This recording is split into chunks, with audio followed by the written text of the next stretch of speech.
Alors bien sûr, vous avez différents systèmes et l'objectif n'est pas d'opposer de l'un à l'autre.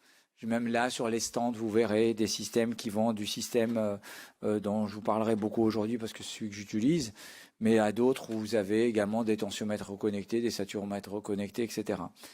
Moi, je trouve que le plus important, au-delà même de savoir est-ce qu'il y a des systèmes connectés ou pas, enfin moi j'aime bien tout ce qui est simple, c'est-à-dire que je voudrais quelque chose, c'est que ça soit très facile à mettre en place, c'est-à-dire que ça me prenne moins d'une minute en consultation à pouvoir mettre en place le télésuivi.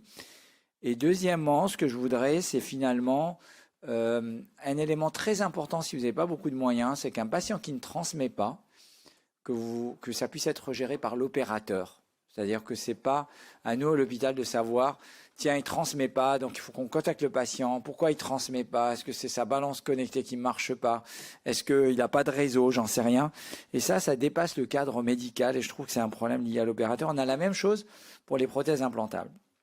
Et j'ai tiré cette copie d'écran d'une présentation, une photo que j'avais faite à l'ESC, qui est de dire, voyez là, en courbe orange, c'est des patients insuffisance cardiaque en prise en charge conventionnelle, et notamment lorsqu'ils ont âgé, alors c'était aussi ce matin pour ceux qui étaient à la session de 8h30, ils disaient que les patients âgés, lorsqu'ils se décompensent, ils ont du mal à réatteindre leur niveau, et puis finalement, après décompensation par décompensation, ils sont de plus en plus graves.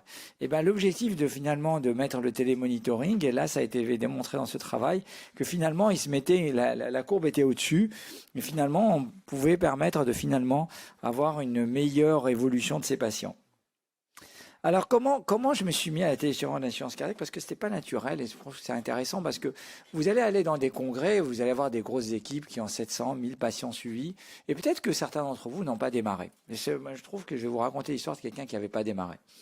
Puis finalement, pendant le Covid, on s'était tous mis à faire de la téléconsultation un petit peu pour nos patients.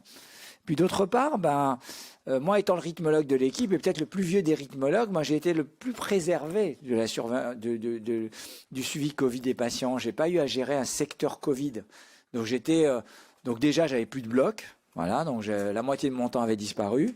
J'étais un peu en dépression parce que de plus avoir rien à faire et de se sentir inutile. Finalement, j'ai pris mes patients et je les appelais. Donc je faisais de la téléconsultation, un peu de téléconsultation du pauvre. On n'avait pas encore tous les systèmes qu'on a aujourd'hui. Et puis je disais, tiens, il y a un outil facile, on va leur mettre de la télésurveillance d'insuffisance cardiaque. Donc on mettait puis à ce moment-là, c'était nos limites sur l'insuffisance cardiaque. On pouvait mettre tout le monde en télésurveillance. Donc j'en ai mis plein en télésurveillance d'insuffisance cardiaque. Puis après donc j'en ai aidé parce que finalement ça a permis, les gens étaient contents d'être appelés par le docteur, d'avoir la télésurveillance, donc finalement d'avoir un suivi. Il y a différents systèmes, mais sur celui que j'appelais, il recevait des messages, il devait répondre à des questionnaires et puis finalement s'ils voyaient que le poids il augmentait, etc., on les appelait, on leur demandait de revenir. Donc ils étaient plutôt satisfaits par ça.